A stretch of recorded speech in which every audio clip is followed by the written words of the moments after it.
धुळ्यातील प्रभाग 6 मध्ये ईव्हीएम बंद पडल्यानं गोंधळ माजलाय। उमेदवार आणि निवडणूक कर्मचाऱ्यांमध्ये बाचाबाची झाल्याचं देखील समोर येत आहे। मशीनमधील बटन ऑपरेट होत नसल्याचा आरोप केला जातोय। आयोगाचा भोंगळ कारभार असल्याचा आरोप केला जातोय। आपण पाहतोय नागपूर, कोल्हापूर, अकोला यानंतर आता धुळ्यामध्ये देखील प्रभाग 6 मध्ये ईव्हीएम बंद असल्याचं समोर येत आहे।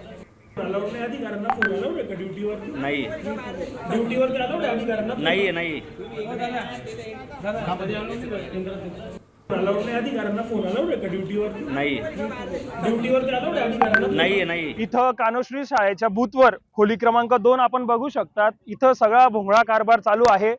या भोंगळ्या कारभाराला कोणीही वाली नाही, कोणीही अंगावर जबाबदारी घेत नाहीये। व्हीव्हीपॅट पण नाहीये यावेळेस। कोणी म्हणतंय बटन बंद आहे, कोणी म्हणतंय मशीन खराब झालं, कोणी म्हणतंय जोरात प्रेस केल्यामुळे बटन अटकले। आम्ही सगळे बटन चेक केले इथं एक प्रतिनिधी म्हणून। आज संबंधित अधिकाऱ्यांना घेऊन जाऊ। बटन कुठलेही अटकलेले नव्हते। मशीन बंद पडलेले, मतदान किती झालं त्याचं आम्हाला काहीही माहिती नाहीये।